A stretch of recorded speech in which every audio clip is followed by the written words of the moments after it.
আমার চাচি ছিলেন ৩৮ বছরের একজন আকর্ষণীয় নারী। তার চেহারায় বয়সের ছাপ পড়েনি বলে তাকে দেখলে মনে হতো তিনি অনেক ছোট। চাচি আমাদের বাড়িতে সাহায্যকর্মী হিসাবে কাজ করতেন। তার ব্যবহার, যত্ন এবং পরিবারের প্রতি দায়িত্বশীলতায় আমরা সবাই মুগ্ধ ছিলাম। একদিন চাচি বললেন, আমি তোমার পায়ে তেল মালিশ করে দিতে চাই। আমি বারবার বললাম, চাচি, এটা ঠিক হবে না, কিন্তু তিনি জোর করলেন। তখন আমি ছিলাম ২১ বছরের তরুণ। চাচির এই ব্যবহার আমাকে অবাক করেছিল। ছোটবেলা থেকে তিনি আমাকে সবসময় ভালোবাসতেন, আমার যত্ন নিতেন। মা বাবা মালয়েশিয়ায় ২ মাসের জন্য যাওয়ার সময় বাড়ির দায়িত্ব চাচির উপরই ছিল। চাচি ছিলেন এমন একজন যিনি সংসারের প্রতিটি বিষয়ে খুঁটিনাটি জানতেন। তার জন্য আমাদের কখনোই কোনো অসুবিধা হয়নি। মা বাবা যাওয়ার পর চাচির সঙ্গে আমার সময় কাটত বাড়ির কাজ নিয়ে। তার প্রতি আমার মুগ্ধতা ধীরে ধীরে বাড়তে থাকে। একদিন আমি তার কাছে গেলাম, তিনি তখন ঘরের কিছু কাজ করছিলেন। তার প্রতি আমার যে ভালো লাগা কাজ করছিল তা কোনোভাবেই তাকে বলতে পারছিলাম না। একদিন মায়ের শাড়ি পরে চাচি যখন ঘরে এলেন, তখন তাকে দেখে আমি সত্যিই অবাক হয়ে গেলাম।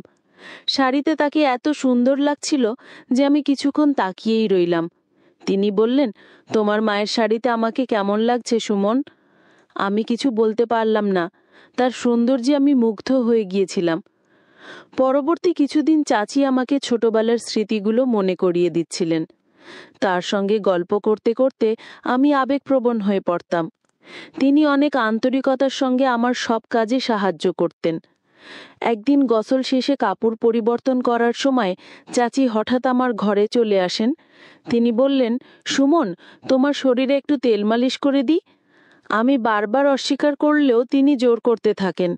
আমি বললাম, চাচি, এটা ঠিক হবে না। কিন্তু তার ভালোবাসার যত্ন দেখে আমি মুগ্ধ হয়েছিলাম। তবে আমি সবসময় সীমারেখা বজায় রাখার চেষ্টা করতাম। চাচি আমার মা বাবার অনুপস্থিতিতে বাড়িটিকে যেন নিজের মতোই করে গুছিয়ে তুলেছিলেন। একদিন আমি বন্ধুদের সঙ্গে একটি পার্টিতে যাচ্ছিলাম। চাচি বললেন, তুমি একা একা পার্টিতে যাচ্ছ, আমাকে তো কখনো বাইরে নিয়ে যাও না। আমি বললাম, ঠিক আছে, আমি তোমাকে বাইরে নিয়ে যাব, তবে ভালো পোশাক পরে তৈরি হতে হবে। চাচি রাজি হলেন। আমি মায়ের রুম থেকে একটি সুন্দর শাড়ি এনে তাকে দিলাম। যখন তিনি শাড়ি পরে বেরিয়ে এলেন, তাকে দেখে আমি অভিভূত হয়ে গেলাম। তার সৌন্দর্যের আভা আমাকে মুগ্ধ করেছিল। সেই মুহূর্তে আমি বুঝলাম, ভালোবাসা মানে শুধুই শারীরিক আকর্ষণ নয়, এটি একজনের প্রতি আন্তরিক ভালোবাসা আর যত্ন। তিনি মায়ের ঘর থেকে একটি আধা পরা শাড়ি পরে বের হলেন। সাজগোজে তাকে দেখতে একেবারে মডেলের মতো লাগছিল। তাকে দেখে আমি চোখ নামিয়ে নিলাম। দরজা দিয়ে বের হওয়ার সময় তিনি হঠাৎ দরজার সাথে ধাক্কা খেয়ে আমার উপরে পড়ে গেলেন। আমি লজ্জা পেয়ে দ্রুত সরানোর চেষ্টা করলাম, কিন্তু তিনি তখনও পড়েছিলেন। আমি ধীরে ধীরে তাকে সরে যেতে বললাম এবং কিছুক্ষণ পরে তিনি উঠে দাঁড়ালেন। তার স্যান্ডেল খুলে রেখে আমি মায়ের একটি সাধারণ স্যান্ডেল এনে দিলাম। এরপর আমরা দুজন গাড়িতে করে পার্টিতে যাচ্ছিলাম। পার্টিতে গিয়ে আমার বন্ধুরা তাকে দেখে মনে করল তিনি আমার বান্ধবী, কিন্তু চাচি তাদের ভুল না ভেঙে বরং সবার সামনে বললেন, আমি সুমনের বন্ধু। পার্টি শেষে আমি তাকে জিজ্ঞেস করলাম, তুমি কেন এমন করলে? তিনি হেসে বললেন, তোমার বন্ধুরা যখন ভাবল আমি তোমার বান্ধবী, তখন তোমার মুখের অভিব্যক্তি দেখার জন্য আমি নিজেকে তোমার বন্ধু হিসেবে পরিচয় দিয়েছিলাম। যদি এতে কোনো সমস্যা হয় তাহলে আমি দুঃখিত। আমি বললাম, দুঃখিত বলার কিছু নেই, তুমি যা করেছ সেটাই ঠিক ছিল। এরপর তিনি বললেন, তোমাকে ছোটবেলা থেকেই চিনি, তাই তোমার মনের কথা বুঝতে পারি। আমি মুচকি হেসে বললাম, তুমি আমার বন্ধু হয়েই থেকো। তখন তিনি বললেন, আমাকে তুমি মিতালি বলে ডাকতে পারো, এতে আমাদের সম্পর্ক আরও স্বাভাবিক হবে। যদিও প্রথমে তাকে মিতালি বলে ডাকতে কিছুটা লজ্জা পেয়েছিলাম, তবুও নামটি বলার পর তিনি মুচকি হাসলেন। পরের দিন সকালে আমি কলেজে যাওয়ার জন্য কোন শার্ট পরব তা নিয়ে বিভ্রান্ত ছিলাম। মাকে ফোন দিতে যাচ্ছিলাম, তখনই মিতালি চাচি ঘরে এসে বললেন, কোন শার্ট পরবে সেটা নিয়ে চিন্তা করছো? তোমার চাচি যখন আছেন তখন আমাকে জিজ্ঞেস করলেই পারো। তিনি একটি শার্ট তুলে দিলেন এবং সেটি পরে আমি কলেজে গেলাম। বিকেলে তিনি বললেন, তোমাকে খুব ক্লান্ত লাগছে, চলো আজ তোমার মাথায় তেল মালিশ করি। এরপর আস্তে আস্তে আমার মাথায় তেল মালিশ করতে শুরু করলেন। পরদিন সকালে ঘুম থেকে উঠে দেখলাম তিনি আমার পায়ের কাছে শুয়ে আছেন। আমি আতঙ্কিত হয়ে বললাম, আপনি এখানে কেন?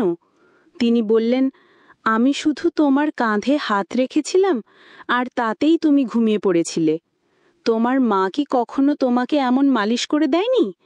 আমি বললাম, আমার মা সবসময় আমার যত্ন নেন, তবে এটি আমার জন্য নতুন অভিজ্ঞতা। মিতালি চাচি চুপচাপ মাথা নিচু করে বাইরে চলে গেলেন। কয়েকদিন পর বাবা মা বাসায় ফিরে এলেন। রাতের খাবারের পর মিতালি চাচি রান্নাঘর পরিষ্কার করে নিজের ঘরে চলে গেলেন।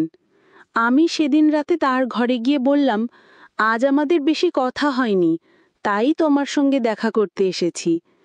তিনি হাসি দিয়ে বললেন, ঠিক আছে, যদি কোনো প্রয়োজন হয় আমাকে বলো, আমি তোমার জন্য এখানে আছি।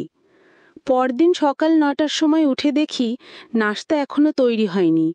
সাধারণত মিতালি চাচি সকাল 8টার মধ্যেই নাস্তা তৈরি করে ফেলতেন। রান্নাঘরে গিয়ে দেখি তিনি চিন্তিত মুখে দাঁড়িয়ে আছেন। তখন বাবা রান্নাঘরে ঢুকলেন এবং তার দৃষ্টি মিতালি চাচির দিকে বেশ অদ্ভুত মনে হচ্ছিল। সেদিন রাতে আমি চাচির রুমে গিয়ে দেখতে পেলাম বাবা সেখানে একটি বড় অঙ্কের টাকা রেখে এসেছেন। আমার মনে হলো কিছু একটু সমস্যা হয়েছে। আমি বাবাকে জিজ্ঞেস করলাম, চাচির সঙ্গে কি ঘটছে? বাবা কোনো উত্তর না দিয়ে আমাকে আমার ঘরে যেতে বললেন, কিন্তু আমি রুম ছেড়ে যাইনি। চাচি তখন আমাকে জড়িয়ে ধরে কেঁদে বললেন, সুমন, আমি যখন থেকে এই বাড়িতে এসেছি তখন থেকেই তোমাকে কিছু কথা বলতে চেয়েছিলাম, কিন্তু সাহস পাইনি। আমি তাকে সান্ত্বনা দিয়ে বললাম, তুমি যা বলবে সেটাই সত্য। চাচি আমাকে আবারও জড়িয়ে ধরে কাঁদতে শুরু করলেন। আমি তাকে সান্ত্বনা করার চেষ্টা করলাম যে আমার মা বাবা দূর থেকে দেখলেন। মা তখন বাবার দিকে তাকিয়ে বললেন, তুমি যদি কোনো গরিব মহিলার সঙ্গে খারাপ কিছু করে থাকো তা আমি মেনে নেব না। আমি চাচিকে বললাম, এখন চুপ থাকাই ভালো, এখানে চুপচাপ থেকে চলে যাও।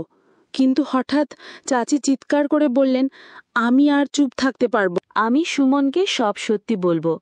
তিনি বলতে শুরু করলেন, তুমি জানো না যে তোমার আসল মা রুমি, যিনি কয়েক বছর আগে এই বাড়িতে কাজ করতে এসেছিলেন, তিনি যমজ সন্তানের জন্ম দিয়েছিলেন। তাদের মধ্যে একজনকে আমি বড় করেছি। তুমি যদি আমাকে চাচি হিসেবে মেনে নাও তবে আমি তোমাকে পুরো সত্যি বলবো। আমি হতবাক হয়ে জিজ্ঞেস করলাম, এরা তাহলে আমার মা বাবা নয়? তুমি কি সত্যিই সব বলবে? চাচি বললেন, আমি জানি তুমি আমাকে হারাতে চাও না, কারণ আমি তোমাকে ভালোবাসা ও যত্ন দিয়েছি। আমি একবার পুলিশের কাছে গিয়েছিলাম, কিন্তু তোমার যমজ ভাইয়ের কারণে কিছুই করতে পারিনি। আমি বললাম, তুমি যা বললে তা সত্যি হতে পারে, তবে এতে আমার কোনো কষ্ট হয় না, কারণ আমার মা বাবা আমাকে অনেক ভালোবাসেন। চাচি চোখের জল মুছে বললেন, কয়েক বছর আগে তোমার আসল মা মারা গেছেন। তোমার বড় ভাই সঠিক মূল্য পায়নি। তখনকার দিনে অবস্থা এতই খারাপ ছিল যে তিনি নানা জায়গা থেকে চুরি করে টাকা উপার্জন করতেন। এমনকি একবার তিনি তোমার বাবা মায়ের কাছ থেকেও লক্ষ টাকা চেয়েছিলেন, কিন্তু তারা এত বড় অঙ্কের টাকা দিতে অস্বীকার করেছিলেন। বাধ্য হয়ে তিনি কিছু টাকা দিয়ে বাড়ি ছেড়ে চলে যান। আমি অবাক হয়ে শুনতে থাকলাম। চাচি আরও বললেন, তোমার বড় ভাই বারবার আমার বিশ্বাস অর্জনের চেষ্টা করেছেন, কিন্তু যখন তার মিথ্যের মুখোশ খুলে গেল তখন তার প্রতি আমার সমস্ত ভালোবাসা এক ঝটকায় শেষ হয়ে গেল। তিনি আরও যোগ করলেন, কয়েক বছর আগে তোমার বাবা মা আমাকে তোমাকে দত্তক নেবার জন্য টাকা দিয়েছিলেন, কিন্তু আমি সেই টাকা সঠিকভাবে ব্যবহার করতে পারিনি। তোমার বড় ভাইকেও সঠিকভাবে লালন পালন করতে ব্যর্থ হয়েছি। যদি আমি সময়ের গুরুত্ব এবং অর্থের মূল্য বুঝতাম তাহলে আজ তোমার ভাই বেঁচে থাকতেন এবং নিজের পথে সফলতা অর্জন করতে পারতেন। আমি বললাম, চাচি, আপনি ঠিক বলেছেন। টাকার চেয়ে সঠিক মূল্যবোধ ও শিক্ষার গুরুত্ব অনেক বেশি। আপনি টাকা দিয়ে ভালো পোশাক কিনতে পারেন, কিন্তু মূল্যবোধ কিনতে পারেন না। মিথ্যের আশ্রয় কিছু সময়ের জন্য সুখ পাওয়া যায়, কিন্তু এক সময় এসে বুঝতে হয় যে মিথ্যের আয়ু দীর্ঘস্থায়ী হয় না।